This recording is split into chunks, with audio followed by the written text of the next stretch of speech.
All right, good afternoon, everyone. Today is December 15th, 2023, and we are here for Fifth. What did I say? 15. I lied. Today is not December 15th. In fact, today is December 5th of 2023. We're here for session number 6. Let's start with introductions, and then I'll go over a brief recap of our last session, and then we can get into negotiations. My name is Christine Schroed. I'm Chief Negotiator on behalf of the school board. Carter Morrison, Assistant Superintendent for Finance. Jeff Raymond, Director of Recruitment and Retention for the Martin County School District. Mark Collins, Coordinator, Martin County Schools. Lisa Estes, Assistant Superintendent, Student Support Services. Pat Holtz, MCEA. Kim Love, MCEA. Susan Rayo with MCEA. Lonnie Barch, MCEA. Matt Theobald, President, MCEA. Gary Simmons, Chief Negotiator for MCEA from FEA. Dan Gorostiaga, MCEA. Sherry Richardson, Coordinator, Professional Standards. Julie Sessa, Assistant Superintendent of HR. Okay, our last session, I believe, was November 14th of 2023. We met here at the Stewart Learning Center. MCEA indicated that they were not ready at that session to address the district's initial financial package that was offered. The district then presented language proposals for Articles 2, 4, 5, and 6. And then MCEA proposed in updated grievance form. So the parties caucused, and then the following occurred. MCEA indicated that the proposals that were presented by the district would be discussed at the next session. The district also indicated that the union's proposal for ground rules was not being accepted at this time. The district did indicate that we would be happy to sit down with MCEA prior to each negotiation session to come up with ground rules, but we were not in agreement with putting those ground rules in the contract itself. As I stated, the MCEA did have two proposals. One was the grievance form, and then the other proposal was a draft MOU that would give all bargaining unit members a $2,000 stipend. This, again, was a one-time stipend that would be memorialized in an MOU. In response, the district indicated that we were not prepared to discuss that, as it would cost approximately an additional $3 million above and beyond the previous financial offer that was on the table. Tonight, we are waiting for a response from MCEA on the district's financial proposal and a response on the district's language proposals. And then we have a response tonight to the grievance form. The district is still taking the $2,000 stipend proposal under advisement. Okay.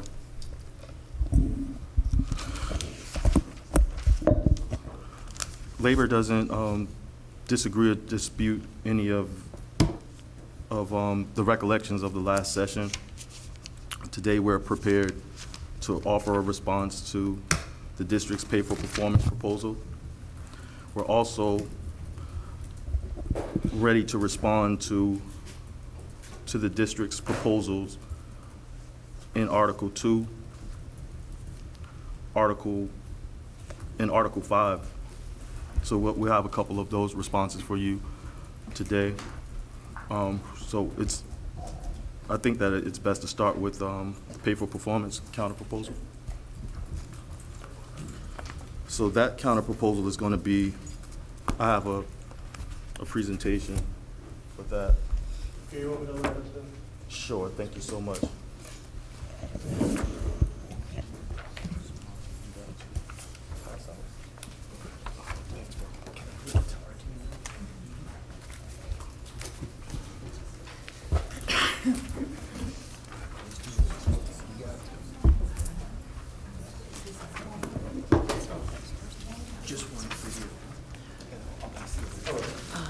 Which proposal? Yes. This is their rebuttal. I guess they're going to do a proposal and then they'll hand it out. Can someone in the back turn off the light? I'll see it a little better.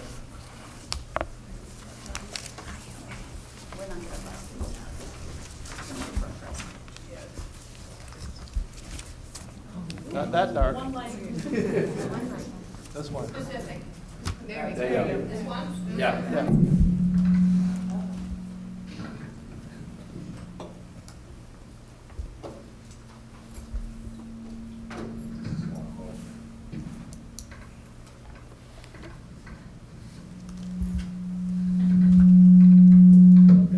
Yeah, that's gonna hum. So I'm gonna do my best inside voice, and hopefully everyone can hear me, but, we wanted to provide our counter proposal for the performance pay, but give you a little bit of context behind what we're asking for. So, first and foremost, a necessary part of any conversation with respect to salary increases is an examination of Martin's status relative to our comparable districts in Florida. Should we have to go to the impasse proceedings, special magistrates are bound by Florida Statute 447.405 to consider the following factors prior to issuing any recommendation to resolve impasse discussions. The first is the income of similar employees in the local operating area involved. So to satisfy that factor, we will use contiguous counties in this presentation. Another factor is the income of similar employees in school districts of comparable sizes within the state. To satisfy that factor, we will use districts within 25% of Martin's size. The third factor is the interest in the welfare of the public, as well as the availability of funds. And I seek to explain all of that in this proceeding. So the contiguous districts that we've identified for the sake of this presentation is our neighbors to the south, Palm Beach, our neighbors immediately to the north, St. Lucie, our neighbors to the west, which is Okeechobee, and then we have similar size, Indian River, that's just a tad bit north of us, Charlotte and Citrus. The Florida legislator uses a formula based on the Florida Price Level Index from the 3 previous years to determine the district's cost differential, or DCD. The DCD is applied to the FEFP to adjust the amount districts receive based on the cost of living in each district.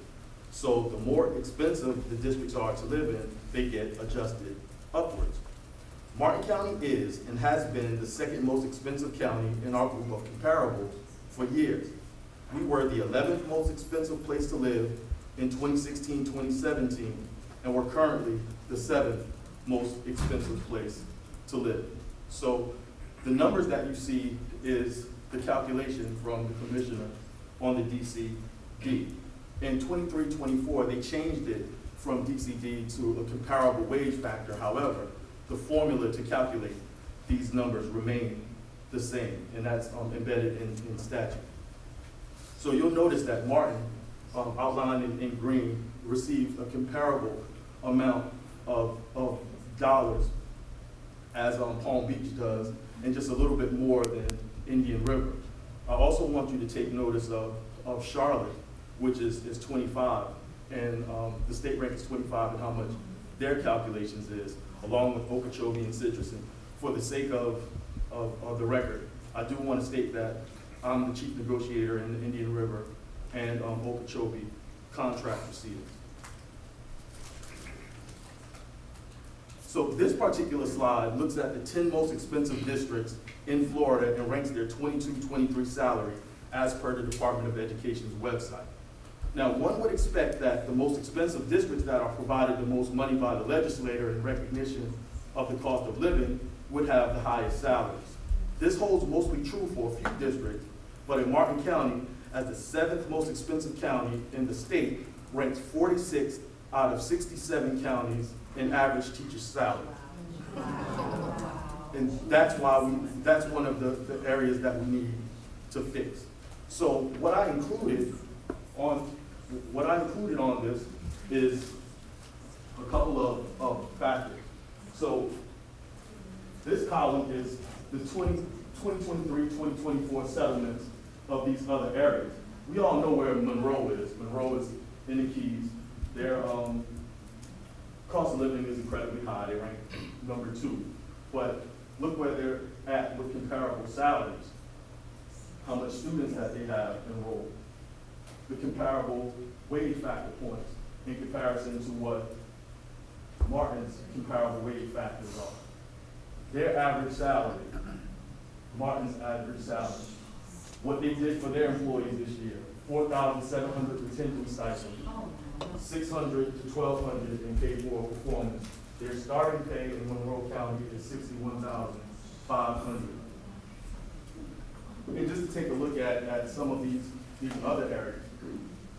And I also want you to take notice in comparison to the other school districts, how much pupil enrollment we have here in Martin County in comparison to the amount of the comparable wage factor percentage that they have.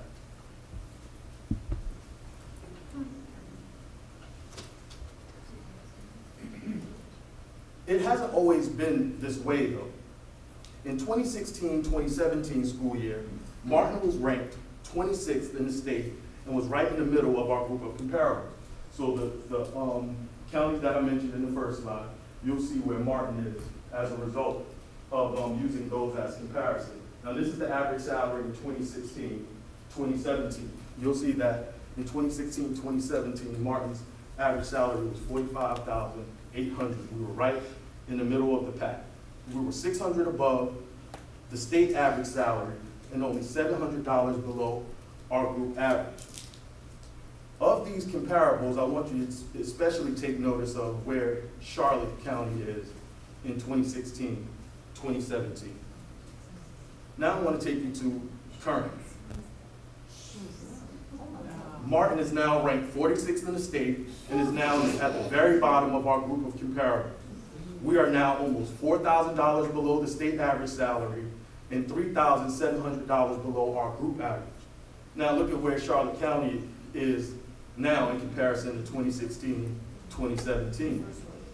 Their average salary is now $9,000 higher than ours, and their school board has obviously made a strong commitment to their teachers.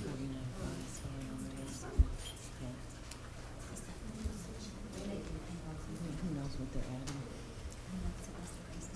Yeah.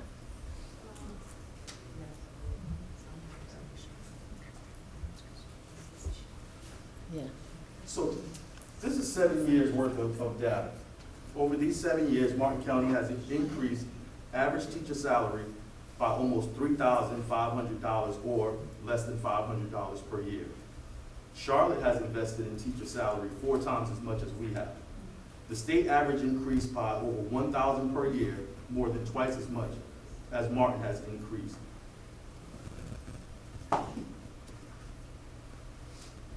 Now we want to talk about availability. So these slides come from the Florida Department of Education's website, the funding and financial reporting, and is our analysis of such.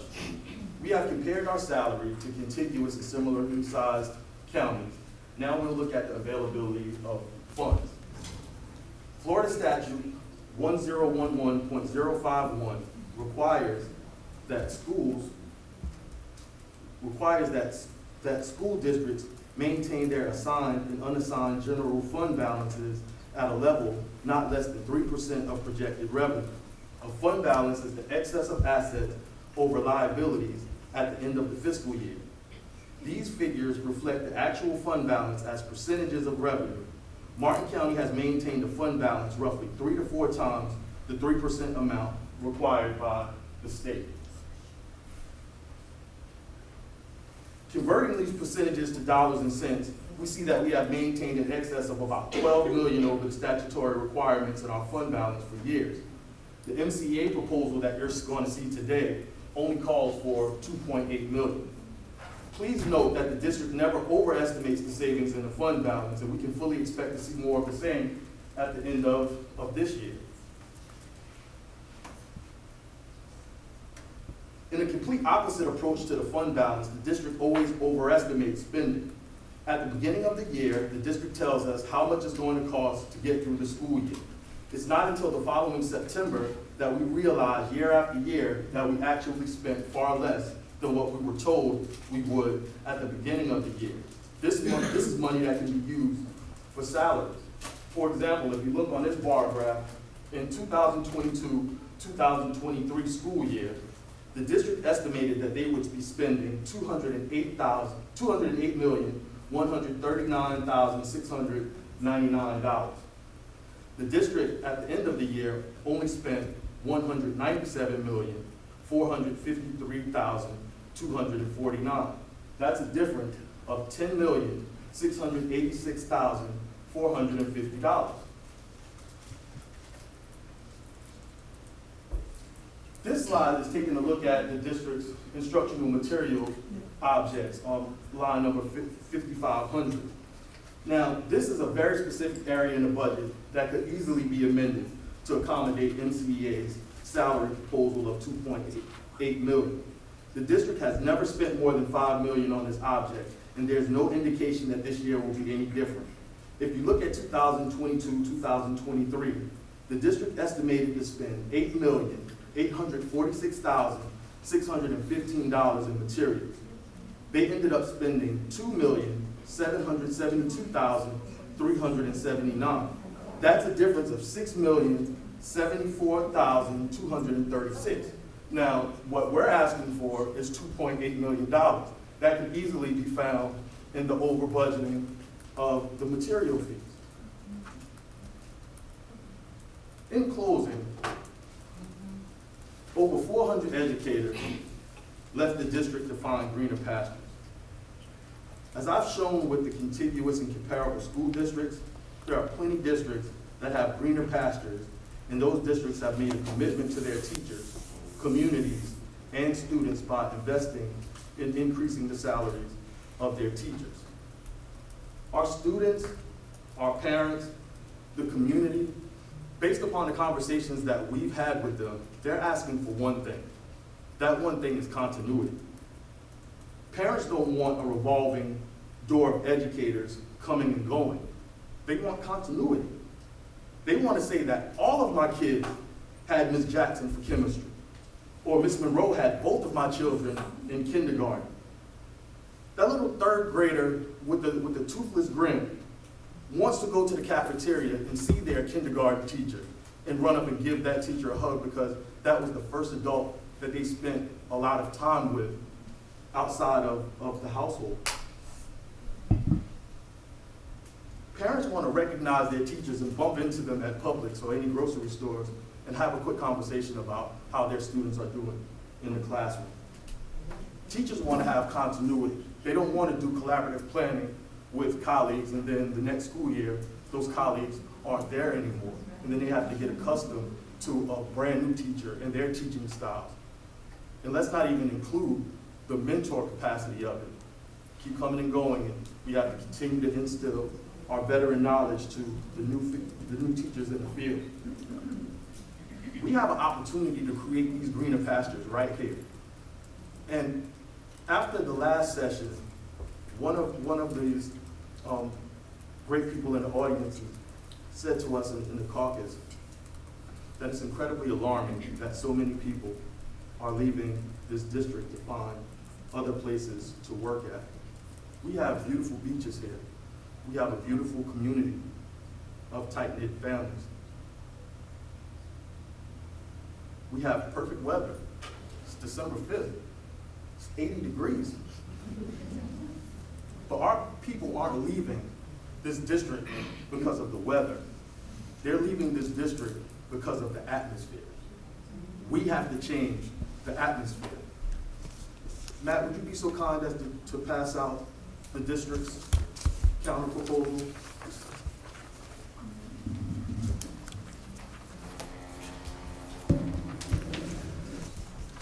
So what we're simply asking for, we have an understanding of what negotiations and what negotiations is and how negotiations work. So when some of our members were upset at the first proposal that the district placed on the table, my response to them is, this is bargaining. We have to allow the district to set the floor. We have an obligation to set the ceiling. And we have an obligation as in a collaborative effort in this process to meet somewhere along the middle. If you look around you, you look at the floor, you look at the ceiling, where's the light switch at? Somewhere in the middle, right? And that's what our expectation is. You set the floor, we're setting the ceiling. We think that our ceiling is an incredibly good deal and is comparable to the districts that surround us. It's an opportunity to keep our members here in this district instead of going to explore greener pastures elsewhere. Now, when we were in this bargaining session, when the district placed this proposal on the table, what they stated was that we have a raise pool of $1,050,000. I just showed you in materials where we can find a little bit more money to work with outside of the $1,050,000 because $1,050,000 doesn't solve the problem that we have as a district. So with this proposal, we're asking for the district to find an additional $2.8 million, and we've identified areas in the budget in which that $2.8 million can be found, and you still have a little bit more to increase the fund balance for the district. It would be one thing if the district was saying, if the union was saying, we found $8 million by analyzing your budget, and we're putting an $8 million proposal on the table. That's not what we're doing. We found a line item that contains a large amount of money, and we're only asking for a small percentage of that money to make things a little bit equitable, and asking the district to take one step towards the educators in this district. So with that, I am closed and ready to take any questions or concerns that the district may have with respect to our counter proposal.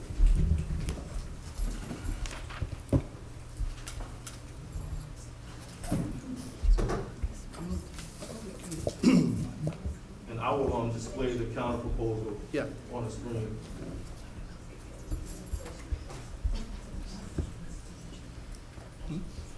Either one, which one you want to do, that's fine with me. I can do either. If you have questions right away, it will help Well, us in just, caucus. yeah, we want to caucus, but just some observations, Gary. When you point out, for example, what the budget is, you use the first FEFP calculation. That first FEFP calculation is the budget that is set by the state based on projected students. So at the beginning of the year, yes, our budget might look as if it is up here.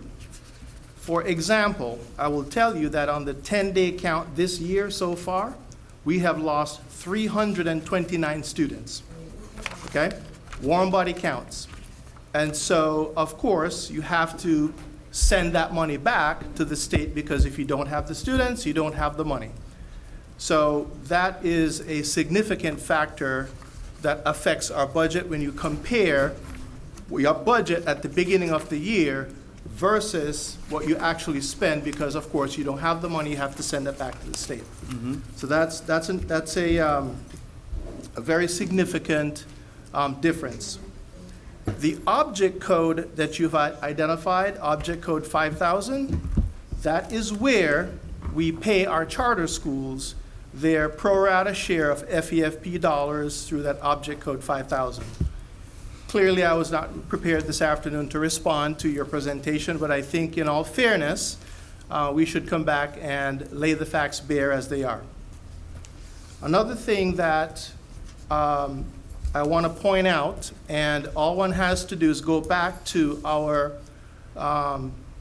TSIA proposal, where we showed where the years of experience on the grid lie.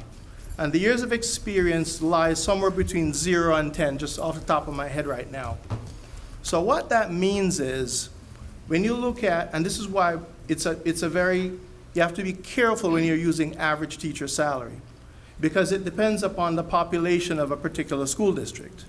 If you have more veteran teachers, for example, in a school district, you might have the higher average salary because your veteran teachers tend to have a higher salary.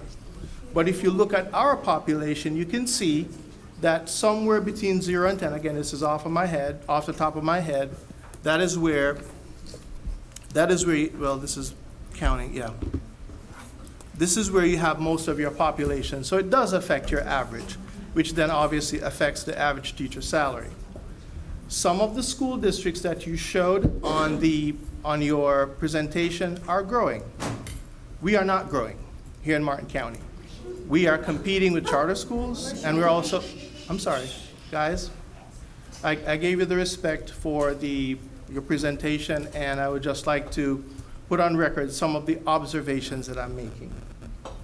So the other piece about the fund balance, and we've been through this before, when Mr. Tuttle was here from the FEA, where we described the various categories in the fund balance. And a significant amount of the fund balance is reserved for the dollars that we collect this year that are paid out next year for your millage. So that alone, this year was $12.6 million that we rolled forward, which was paid out in 2 tranches, one in September, and the next tranche is, you can look in Skyward now for those who are eligible, you'll see that the December true-up has been made. So just a couple observations there. I just want to talk about that. Okay. The state requirement, and finally, just one final comment. Again, these are just observations, we'll come back. Is that the school board policy is 5%, although the state was 3%. And if you dip below that 3%, then you're writing plans and doing some very awful things. So of course you don't want to be at 5%, because if you don't have kids, again, you don't have the funds. So actually, I think we probably just want to give the counter proposal that we are authorized to do at this point. I don't know if we necessarily need to caucus. Do you want to do that? We can do that. Okay. All right, so Lindsay, you want to hand that out? You need help? I do think, with that said, we do have a counter proposal, but we will also address some of these numbers in a future session. I know I stepped out, but they're gonna provide the Excel sheets to. Oh, Gary, can you email me that presentation? Absolutely. We have the Excel. And the Excel sheets that create the graphs, I would recommend. Oh, okay. This is ours, right? Yeah.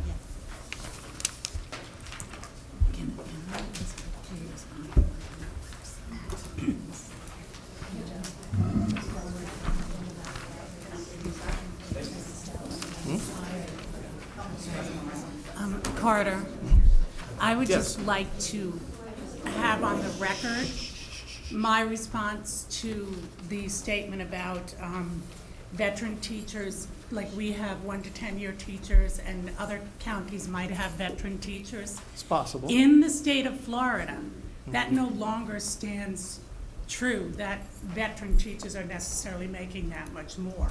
Because as a 17-year teacher, I'm only a little bit above a first-year teacher. Okay. So that particular, I just wanted that on the record. Right. Okay. It would depend, and that's true. And again, Yeah. everybody's population has its anomalies, and you're correct. Through the state's policy of teacher salary increases and where the funding is directed, then yes, that could be a possibility. And not only that, but when 42% of your teachers are leaving in years 1 through 3, they never get a chance to become a part of that statistic, if that statistic were true. So I'm glad you brought that up, because at the last negotiation session, and the narrative here tonight, is one important fact that was talked about in the budget, in the workshop, that when we surveyed those teachers from 0 to 3 years, and 42% of them were leaving, it was indicated clearly they were not leaving for the salary. It was, what was checked off was personal and other reasons. And it was clearly stated in the workshop that it was not for salary. So I would like to just go through our counter proposal, please, guys. Okay, so the last time, you were correct, is that we put on the table approximately $1,050,000 for the raise pool. We have come back with our counter at $1.3 million. If you're highly effective annual contract, your increase will be $1,000.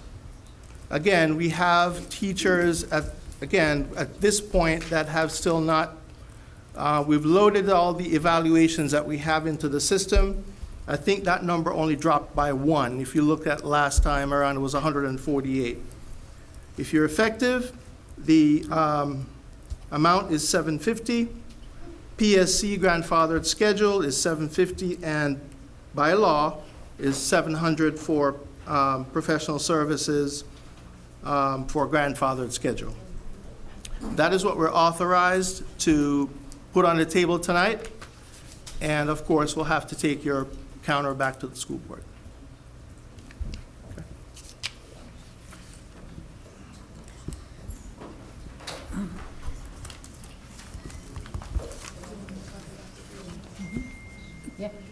Carter, on the 750 and the 700 on the professional services, is that supposed to say highly effective on PSC and effective on Yeah, PSC? that HE at the bottom should be an E. It's just that we keep doing the same thing with the file. And every should they year. both be performance, professional services, not AC? Because that top one says annual contract. Yeah, I see it. Okay. Okay. Just typo. Okay. You should have it in a moment. Okay. So the only thing that in addition, we definitely would have to speak with the team with respect to the district's immediate counter proposal to what we presented. But one of the things that I don't want to get lost in the presentation, from the presentation that was just made, is to get caught up in the numbers specifically. Because I think the overwhelming reality is that these other school districts are figuring it out, and they're leaving us way behind. And what I'm saying is that whatever they're doing, however their annual salaries are calculated, what we do know for a fact is that these numbers have been submitted to the state, and these numbers have been accepted by the state because these numbers came from the state's website. So they figured out something to push their teachers forward financially and professionally. And just a reminder that our bargaining units, working environment, are the students in this district's learning environment. And I think that we say that every year, and we don't want that fact to get lost. But we've seen the numbers. I emailed you the presentation. We're moving backwards. And all we want to do is to stop the hemorrhaging and start moving forward.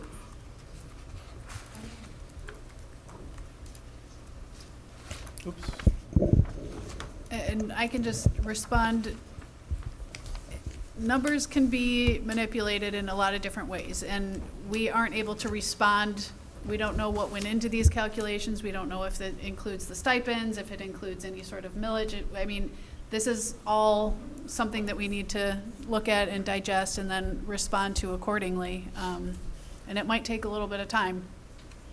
Yeah, that's no worries. We took from November 5th to this, so it was literally a month before we were able to provide you with our counter proposal. So by no means are we rushing your process. We would be more gracious if it's taken strongly into consideration and then a response is rendered. And Christine, I'm glad that you brought up the point of numbers being manipulated, because in looking at the presentation or the summary of the presentation that was presented to the board while we were in negotiations, it does say that inadequate salary and benefits accounts for 28% of those who left, whereas the maximums were only 37. It's been a long time since I've taken college level statistics, but there's definitely a statistical significance there. And I'd be willing to bet, I'm not a betting man, but if I was, I'd be willing to bet that teachers would be far more inclined to accept or put up with systems of support that are less than adequate if they were compensated fairly for their efforts. So. I just wanted to And point that that was out. what was, I recall, was stated at the workshop, is that it was more of the support, but it was not salary. But again, I hear what Gary is saying in the sense that I just wanted to point out that your averages are affected by your population. So we've given you our counter proposal to your proposal. You've asked for $3,000 for highly effective and $2,250 for effective on AC, $2,250 for PSC on the grandfathered schedule, and $2,000, and we have countered with $1,000 and $750. I'm glad you brought it up because there's something that I did want to make sure that was calculated accurately on this proposal. So in the district's initial proposal, where we had the numbers, give me 1 second, let me pull those up.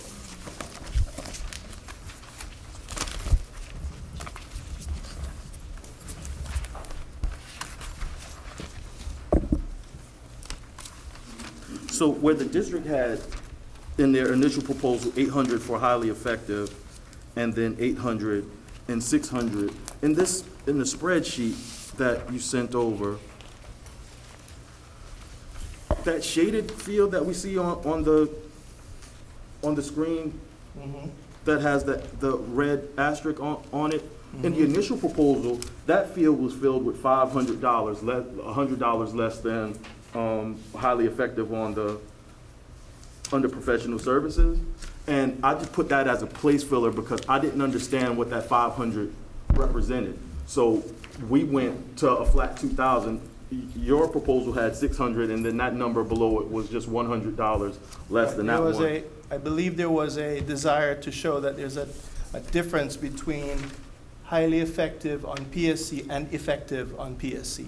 There wanted to be a distinction there. Okay, so we placed that as a filler, and I'm not Right. sure whether that was calculated accurately, but it does affect the totality of our proposal that drives that to 2.8. So I just wanted to make sure that the part that we filled in theory, is equivalent to the 500 that you filled in on the initial proposal. So that was one thing that I wanted to make sure that I put on the record, that we were kind of confused as to what that 500 in your initial proposal represented in that field. So that number may or may not need to be adjusted.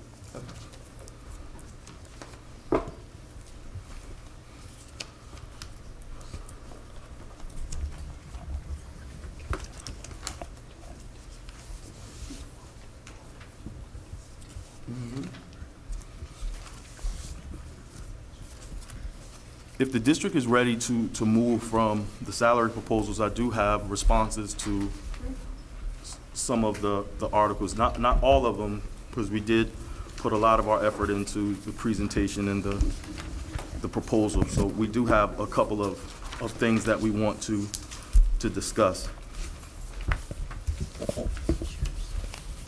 So the first thing is Article 2.2B6 with respect to work year.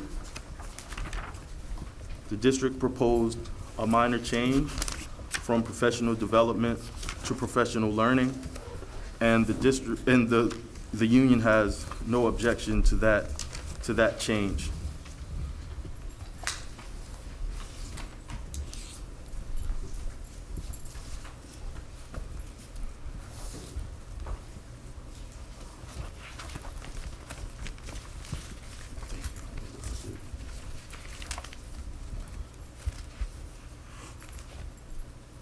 Article 2.4E and Article 2.4G with respect to the language changing with instructional staff assigned to Indiantown Middle and Warfield Elementary Schools, and saying that they shall receive a Western Zone supplement as outlined in Appendix B2.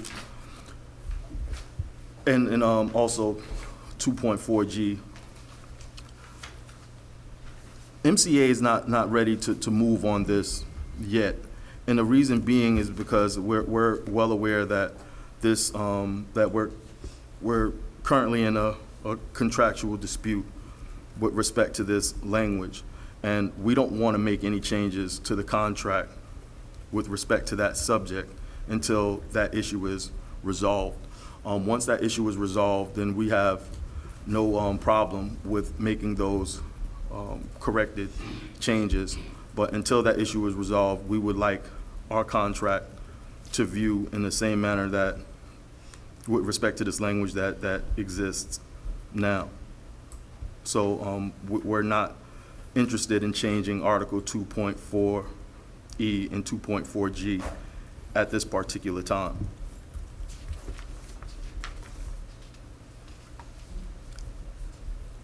The next one that I want to address is with respect to working conditions in Article 5. So Article 5.1A, Article 5.8A, Article 5.10A all have the same or similar request, and that's to change in Article 5.1A must to may,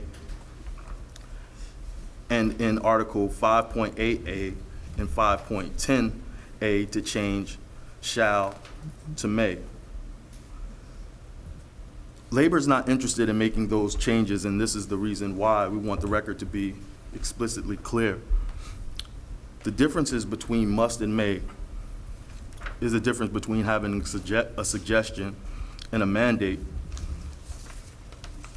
And when we look at these words in this collective bargaining agreement, what we're looking at is decades upon decades of collaborative efforts between both parties.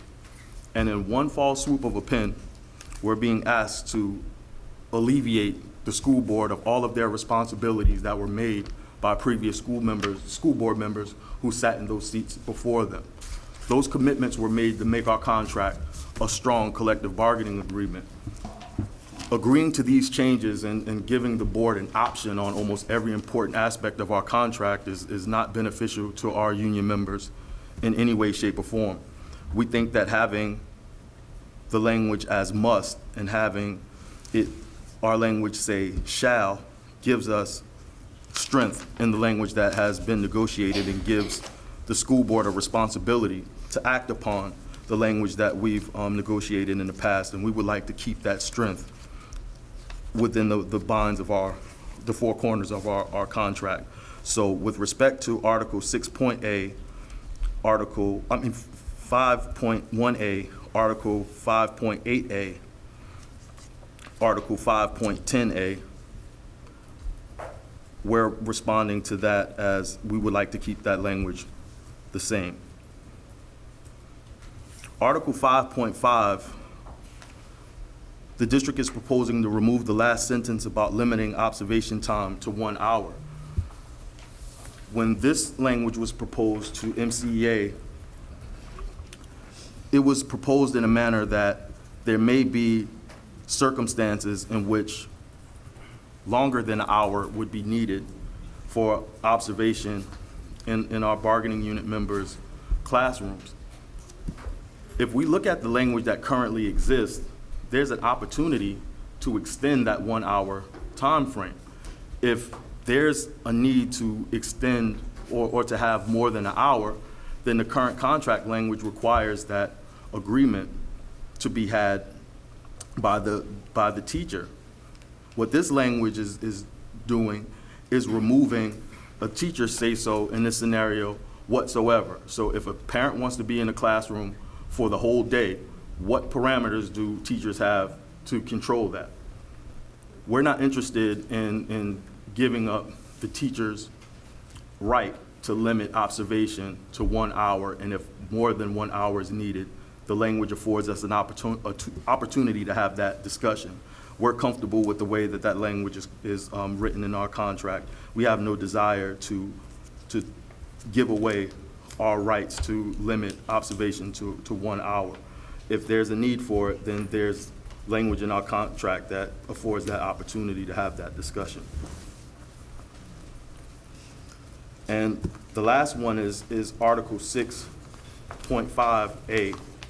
And this is another suggestion from the board to change shall to may with respect to our faculty council. And again, we're not interested in weakening our language and giving the board an out to language that they've previously agreed to.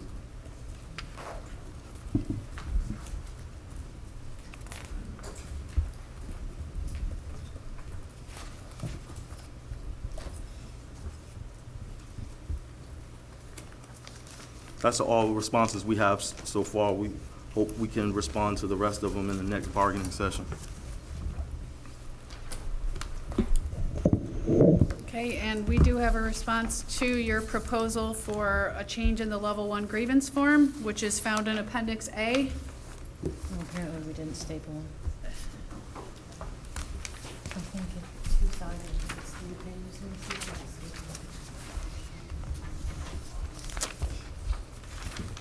I don't know.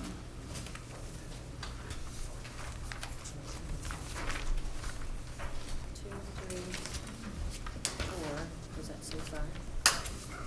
Yeah, 5. that's fine.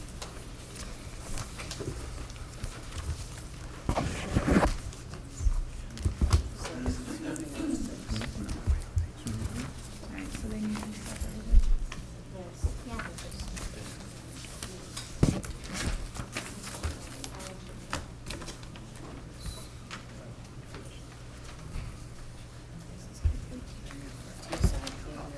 Thank you. You can, and we just sort them, otherwise you're not gonna. It'll be a whole bunch of. Do you have, how many more of those do you have? Because I don't think we have enough. Yeah, they're putting them together, so we'll get some more in a moment. No, he just brought them to me. Carter, while they're passing those out, I want to let you know that I've sent over the presentation as I well. responded, then I got it. Okay, good. And in that presentation is the notes, so you'll have all of the talking points as well. So you don't have to review the tape to find out what was said.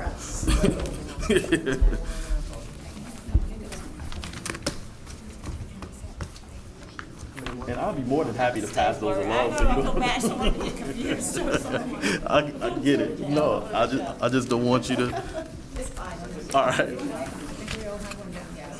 Your team has them? Yep. All right, it's good.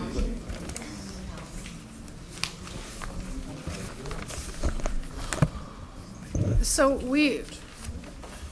can you hear me? Is this on? Okay.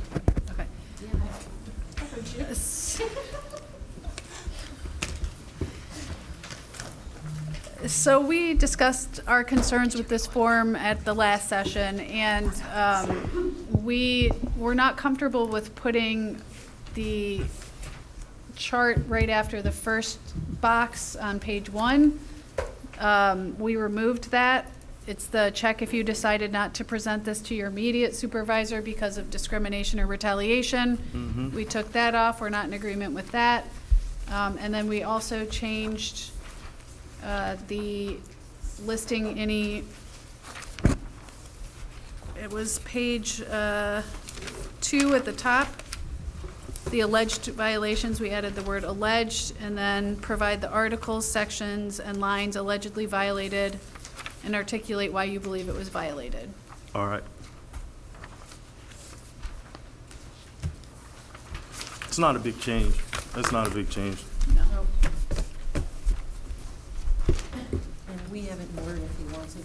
Yeah, we do have it in Word if you want to, but I want think us he to has it email in it? Word as well, so. You can just email for purposes, but we'll Okay. we'll definitely want to talk as a group. Christine, I apologize, I was making notes. Can you explain the second change? That was Yeah, my it's on proposal. page 2 at the top, under alleged violations.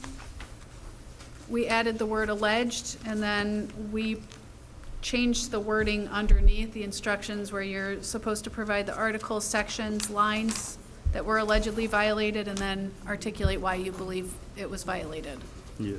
Okay, So the thank you. original language just said provide a list of any policies, procedures, or guidelines you believe Yeah. have been violated. So We aligned it more to what Yeah. the current form says. Yeah, that's on page 62 of the contract, current contract. Mm-hmm.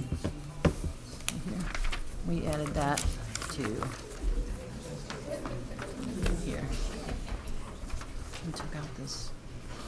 So at this point, we've responded to your financial proposal.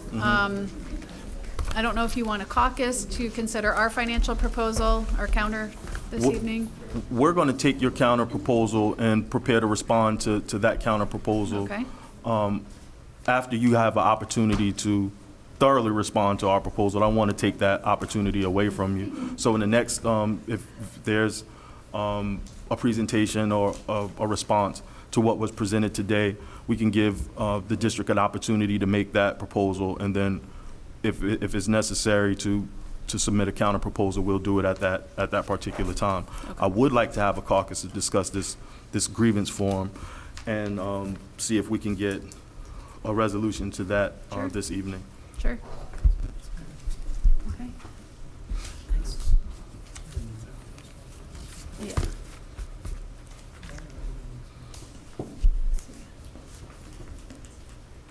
What we're discussing and researching is when is the next meeting date? It's on the 19th. Because you guys have been working on this, as you said, I think you said from November, so obviously we're gonna need some time to. Yeah, if you're not ready there, we'll have an opportunity to make that session worthwhile. Okay. By no means are we putting a rush on you. No Okay. means. All right, thank you. All right. I had to find Tarpley. She was in the Okay. ditch out there. We're back on. We're back on. Yep. So we had an opportunity to review the changes that the district has proposed to the grievance form, and MCEA is willing to sign off and accept that one. So with respect to that, and also I just wanted to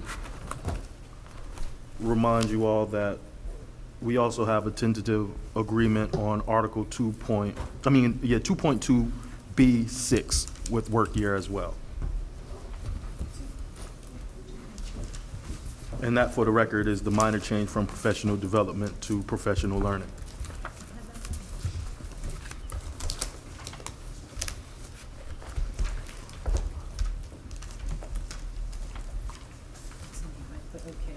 Okay, I think at this point, that's a wrap to this evening's session. Both parties have things to consider.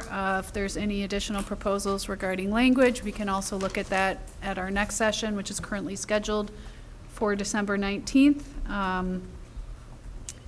We also will have some additional language proposals on that date. so. Okay. Okay, And we're going to email them the grievance. yeah, we'll email you the grievance form in Word as well. Sounds good. All right. We will see you again December 19th. Yep. And thank you, everybody. Before we go off camera, just remember, we need some time to respond to your presentation, so on the 19th, we may or may not be ready. Okay. Yeah, and just so everybody knows, make sure you check your calendars because we may not be here at the next session. Correct, we might be moved to the new boardroom, Okay. because Kirsten will be called to town hall meetings, and in order to get this recorded, the cameras and everything are already set up in the boardroom. And they're taking. Lindsay, is there a way for you to email us at school also? Because it's really hard not having it on your school calendar. So you're sending the emails to our home email, our invites. Can you send them also to our school email? Because then it goes in our school calendar. It's just for me Sure. easier to try to keep track of everything in one place. All right, thank you. Thank you, guys.